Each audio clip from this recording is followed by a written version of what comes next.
Je vous entends, dit Ariste. Théodore, je le suppose, mais prenez garde à ceci. Dieu est esprit et veut être adoré en esprit et en vérité.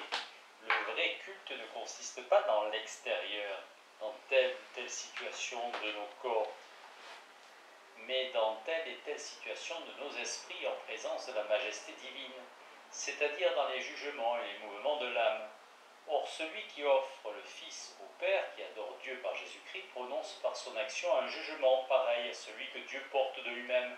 Il prononce, dis-je, de tous les jugements celui qui exprime plus exactement les perfections divines, et surtout cette excellence ou sainteté infinie qui sépare la divinité de tout le reste, ou qui la relève infiniment au-dessus de toutes les créatures. Donc, la foi en Jésus-Christ est la véritable religion, l'accès auprès de Dieu par Jésus-Christ, le seul vrai culte, la seule voie de mettre nos esprits dans une situation qui adore Dieu, la seule voie par conséquent qui puisse nous attirer les regards de complaisance et de bienveillance de l'auteur de la félicité que nous espérons.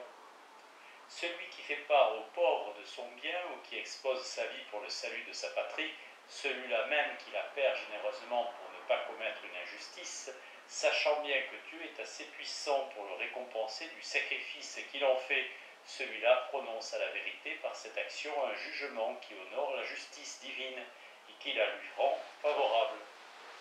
Mais cette action, toute méritoire qu'elle est, n'adore point Dieu parfaitement, si celui que je suppose ici capable de la faire refuse de croire en Jésus-Christ et prétend avoir accès auprès de Dieu sans son entremise. Le jugement que cet homme par son refus porte de lui-même, de valoir quelque chose par rapport à Dieu, étant directement opposé à celui que Dieu prononce par la mission et la consécration de son pontife, ce jugement présomptueux rend inutile à son salut éternel une action d'ailleurs si méritoire. C'est que pour mériter à juste titre la possession d'un bien infini, il ne suffit pas d'exprimer par quelques bonnes œuvres, une bonté morale, la justice de Dieu. Il faut prononcer divinement par la foi en Jésus-Christ un jugement qui honore Dieu selon tout ce qu'il est. Car ce n'est que par le mérite de cette foi que nos bonnes œuvres reçoivent cette excellence surnaturelle qui nous donne droit à l'héritage des enfants de Dieu.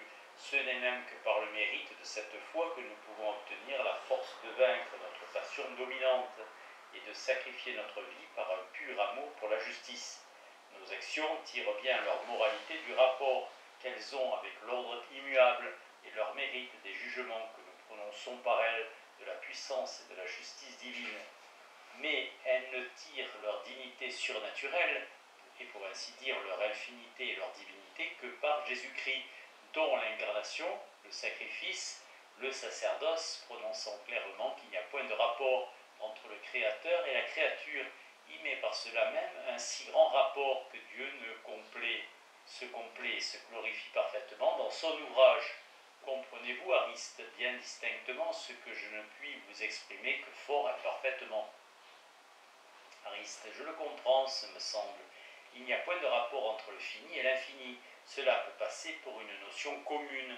L'univers comparé à Dieu n'est rien et doit être compté pour rien.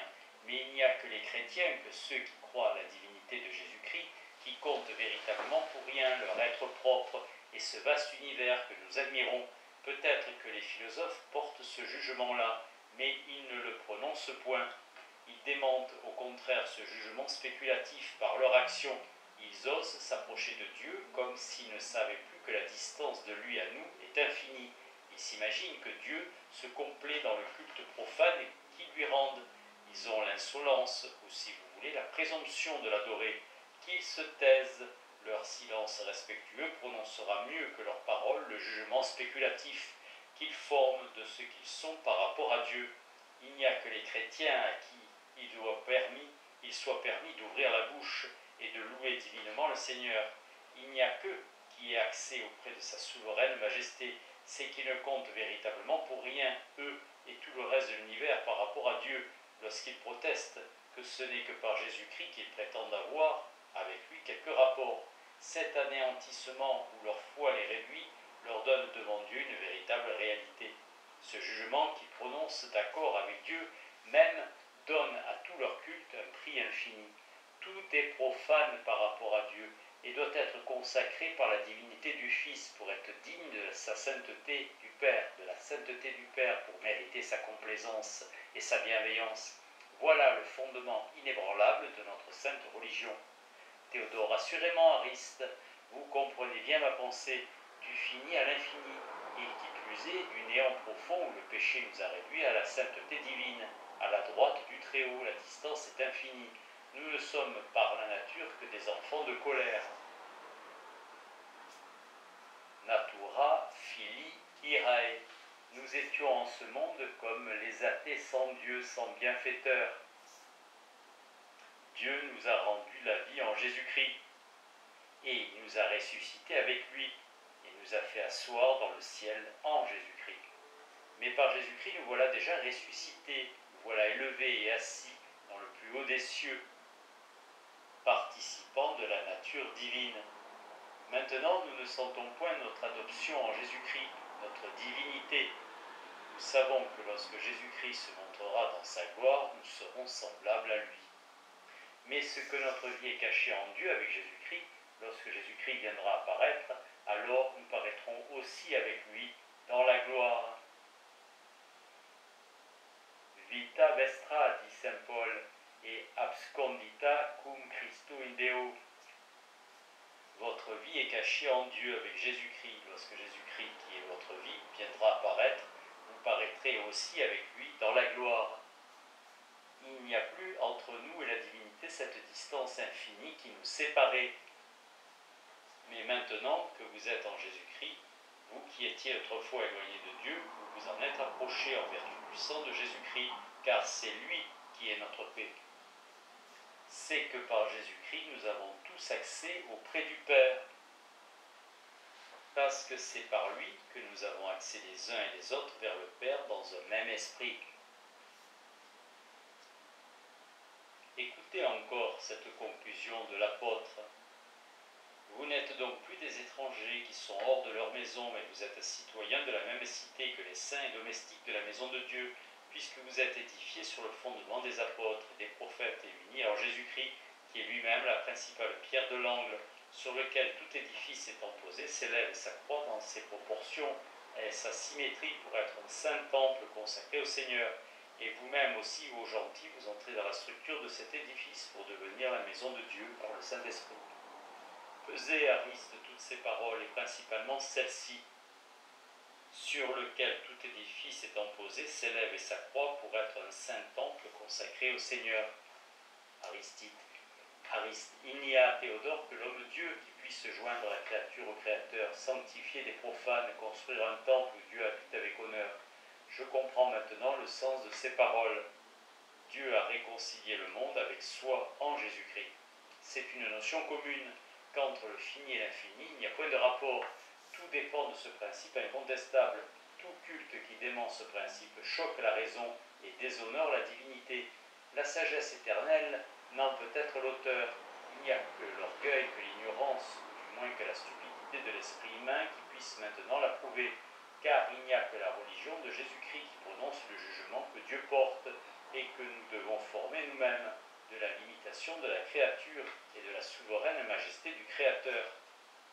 Théodore, que dites-vous donc, Ariste, des Sociniens et des Ariens, de tous ces faux chrétiens qui nient la divinité de Jésus-Christ et qui néanmoins prétendent par lui avoir accès auprès de Dieu?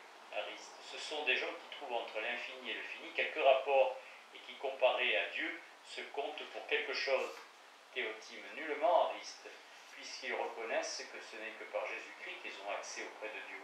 Ariste, oui, mais leur Jésus n'est qu'une pure créature. Il trouve donc quelques rapports entre le fini et l'infini, et il prononce ce faux jugement, ce jugement injurieux à la divinité, lorsqu'ils adorent Dieu par Jésus-Christ. Comment le Jésus des hérétiques leur donnera-t-il accès auprès de la divine majesté, lui qui en est infiniment éloigné? Comment établira-t-il un culte qui nous fasse prononcer le jugement que Dieu porte de lui-même, qui exprime sa sainteté, la divinité, l'infinité de son essence? Tout culte fondé sur un tel Jésus suppose, Théotime, entre le fini et l'infini quelques rapports et rabaisse infiniment la divine majesté. C'est un culte faux, injurieux à Dieu, incapable de le réconcilier avec les hommes.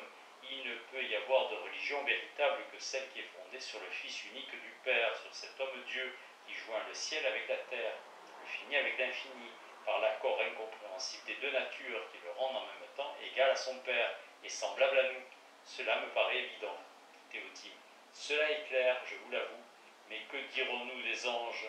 Ont-ils attendu à glorifier Dieu que Jésus-Christ fût à leur tête? Ariste, n'abandonnons point. Théotime, ce qui nous paraît évident, quelques difficultés que nous ayons à l'accorder avec certaines choses que nous ne connaissons guère. Répondez pour moi, Théodore, je vous prie. Théodore, les anges n'ont point attendu après Jésus-Christ, car Jésus-Christ est avant eux. C'est le premier-né de toutes les créatures.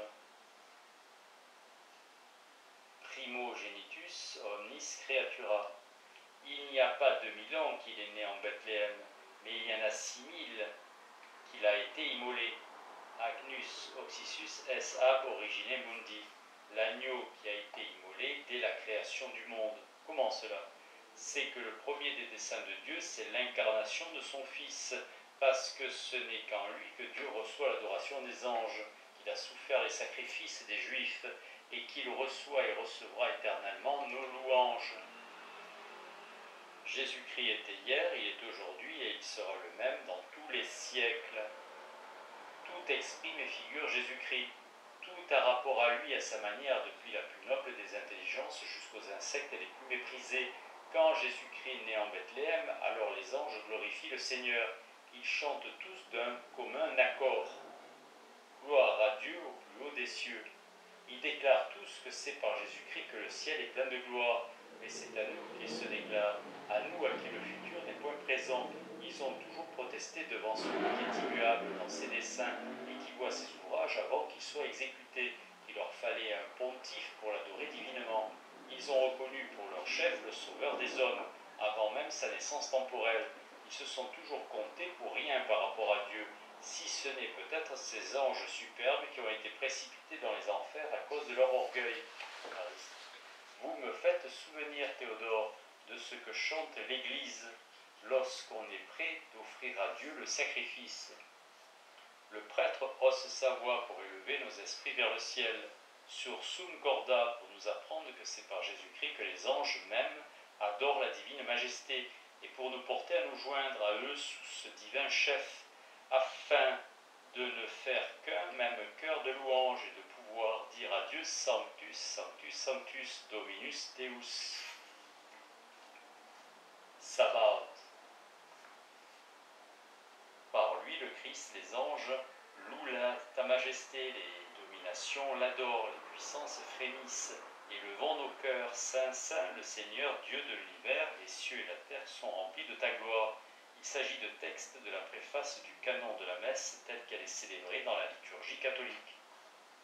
Le ciel et la terre sont pleins de la gloire de Dieu, mais c'est par Jésus-Christ, le pontife du Très-Haut. Ce n'est que par lui que les créatures, quelque excellentes qu'elles soient, peuvent adorer Dieu, le prier, lui rendre les actions de grâce de ses bienfaits. Théotime, assurément, c'est en Jésus-Christ que tout subsiste, puisque sans lui le ciel même n'est pas digne de la majesté du Créateur. Les anges par eux-mêmes ne peuvent avoir de rapport, d'accès, de société avec l'être infini. Il faut que Jésus-Christ s'en mêle, qu'il pacifie le ciel aussi bien que la terre, en un mot, qu'il réconcilie avec Dieu généralement toutes choses. Il est vrai qu'il n'est pas le sauveur des anges dans le même sens qu'il est des hommes. Il ne les a pas délivrés de leurs péchés comme nous, mais il les a délivrés de l'incapacité naturelle à la créature d'avoir avec Dieu quelque rapport, de pouvoir l'honorer divinement. Ainsi, il est leur chef, aussi bien que le nôtre, leur médiateur, leur sauveur, puisque ce n'est que par lui qu'ils subsistent et qu'ils s'approchent de la majesté infinie de Dieu, qu'ils peuvent prononcer d'accord avec Dieu, avec même le jugement qu'il porte de sa sainteté. Il me semble que saint Paul avait en vue cette vérité. Lorsqu'il écrivait aux Colossiens ces paroles toutes divines. Il nous a arrachés à la puissance des ténèbres et nous a fait passer dans le royaume de son Fils bien-aimé par le sang duquel nous avons été rachetés et avons reçu la rémission de nos péchés, qui est à l'image du Dieu invisible et qui est né avant toutes les créatures, car tout a été créé par lui dans le ciel et sur la terre, les choses visibles et les invisibles, soit les trônes, soit les dominations, soit les principautés, soit les puissances. Tout a été créé par lui et pour lui. Il est avant toute chose et toute chose subsiste en lui. Il est le chef et la tête du corps de l'Église. Il est comme les prémices et le premier-né d'entre les morts, afin qu'il soit le premier en tout, parce qu'il a plu au Père que toute plénitude résidant en lui, et de réconcilier toutes choses par lui et en lui-même, ayant pacifié par le sang qu'il a répandu sur sa croix, tant ce qui est sur la terre que ce qui est au ciel. Que ces paroles sont excellentes et qu'elles expriment noblement la grande idée que nous devons avoir de notre sainte religion.